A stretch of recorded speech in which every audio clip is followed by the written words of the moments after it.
So next question, question number 3.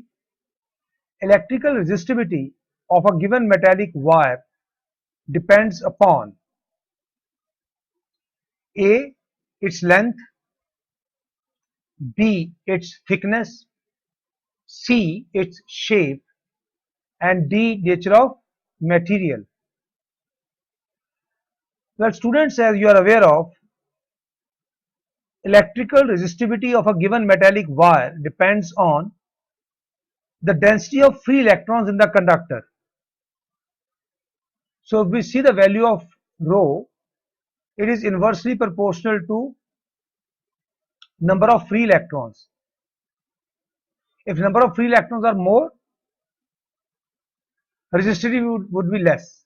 But if number of free electrons are less, then of course there will be more of electrical resistivity.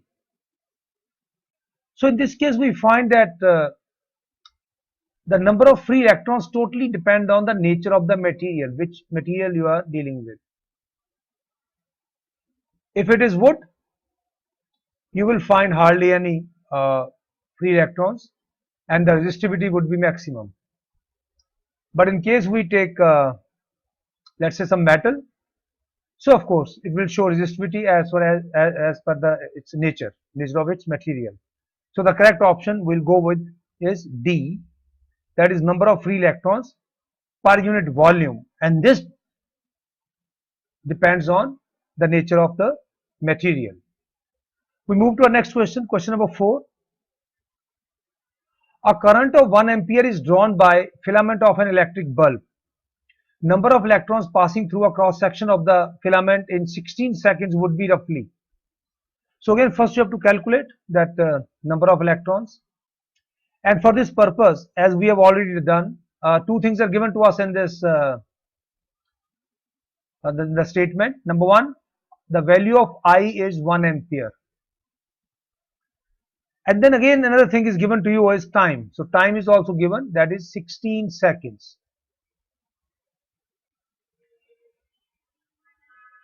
So as we are aware of, I is equal to Q by T. If you remember the formula, I is equal to, I suggest to revise all your formulae which you have done so that you can do all these numericals without much of problem. So value of Q, if we see, this is N into E by T. Well, you have to calculate N because this is what you have to find out, number of electrons of course.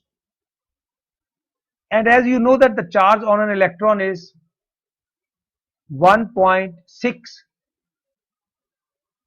I just corrected a bit, 1.6 into 10 raised to power minus 19 coulomb. So if we rearrange this formula, I is equal to Ne by T. So I just bring it the whole thing here. So I is equal to N into E by T. So we bring N on the left side to calculate, to do further calculations. So N becomes I into T, right? I cross multiply I this side T, and E comes down. So this becomes IT into IT divided by E. So this becomes, I is given to you, that is 1 ampere. Time is given, that is 16 seconds.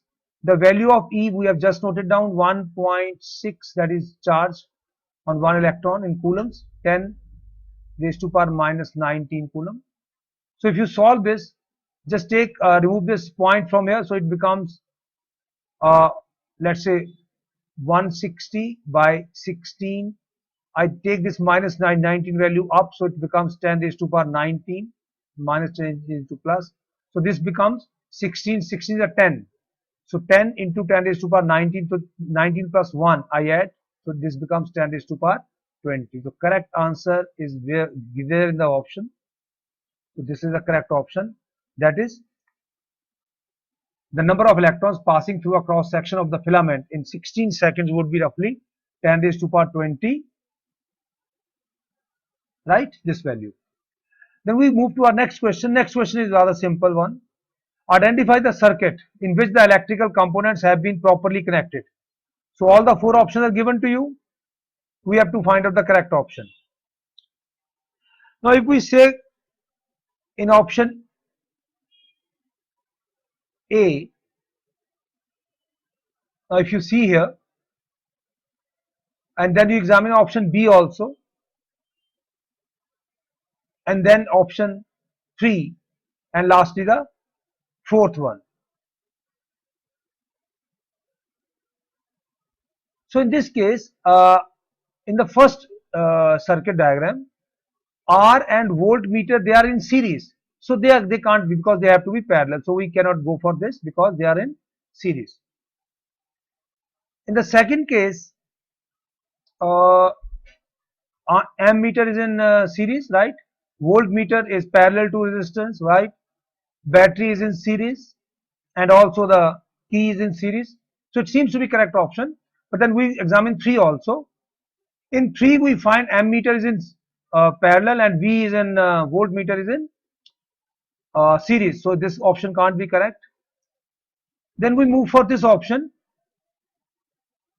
This seems to be correct option, but what is wrong over here?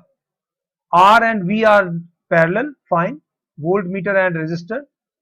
Ammeter is in series, but very importantly, this positive of ammeter is connected with negative terminal of the battery, which is incorrect. So out of third and second and fourth, the correct option is, because here the negative terminal is attached with the negative terminal and positive is attached with the positive terminal. So we go with option 2. That is the correct option here is B. So when we identify this circuit, here ammeter is connected in series, voltmeter of course rightly connected in parallel. The positive terminal of V and A, that is voltmeter and A, they should be attached with respective terminals of the battery, and rightly so. V here is positive, so it is attached with positive. This negative is with negative, so this is the correct circuit. So the correct option is option B. So please note it down carefully. With this we finish the relevance of all questions in this particular assignment. You can again go through the whole package, the whole thing once again in case you find some doubts, and then note down very carefully, make your own notes, and in case you want my help, kindly connect me on Skype, as the number of Skype address is given over here, Rajendra K. Sharma, or you can ring me up also, or you may also take help of the website given over here. So best of luck.